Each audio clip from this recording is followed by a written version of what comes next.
SC/ST fund തട്ടിപ്പുകളെക്കുറിച്ച് സമഗ്രമായ അന്വേഷണം നടത്തണമെന്ന് ഷെഡ്യൂൾഡ് കാസ്റ്റേഴ്സ് ഷെഡ്യൂൾഡ് ട്രൈബ് സംരക്ഷണ മുന്നണി സംസ്ഥാന കമ്മിറ്റി.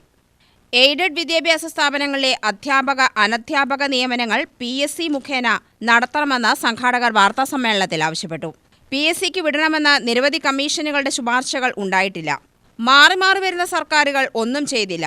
SC/STക്കാർക്ക് അനുകൂല നിലപാട് സ്വീകരിക്കുന്നവർക്ക് മാത്രമേ തിരഞ്ഞെടുപ്പിൽ പിന്തുണ നൽകുകയുള്ളൂ എന്നും ഭാരവാഹികൾ പറഞ്ഞു. ഇത് വർഷങ്ങളായിട്ട് ഏതാണ്ട് 1960 മുതൽ തുടങ്ങിയാണ് ഈ സംഭരണ അട്ടിമറി.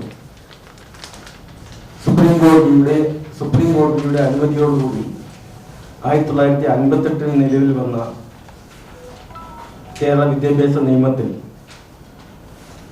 എയ്ഡഡ് വിദ്യാഭ്യാസ മേഖലയിൽ സംവരണം ഉണ്ടായിരുന്നു.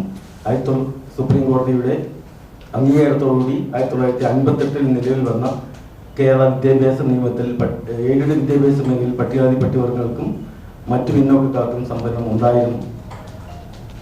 അത് 1960 പട്ടംതാമപ്പിള്ള മന്ത്രിസഭ അത് ഭേദഗതി ചെയ്ത് ആ വിദ്യാഭ്യാസ നിയമത്തിലെ 11ാം വകുപ്പ് എടുത്തു മാറ്റി 2ാം ഭേദഗതിയിലൂടെ എടുത്തു മാറ്റി സംവരണം എയ്ഡഡ് മേഖലയിലെ സംവരണം പട്ടികജാതി പട്ടികവർഗ സംവരണം എടുത്തു കളയുകയും അതിന്റെ നിയമന അധികാരം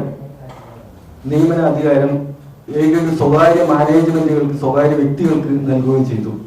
1960 തുടങ്ങിയ സംവരണ അട്ടിമറി ഇന്നും തുടർന്നുകൊണ്ടേയിരുന്നു.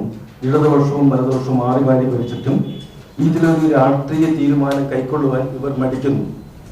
General secretary K. Mayandi, president Vijayan Ambalakkad, Saravanan Pattancheri, Vijayan Karippode, Jayakrishnan Vaidyar എന്നിവർ വാർത്താസമ്മേളനത്തിൽ പങ്കെടുത്തു. UTV news, Palakkad.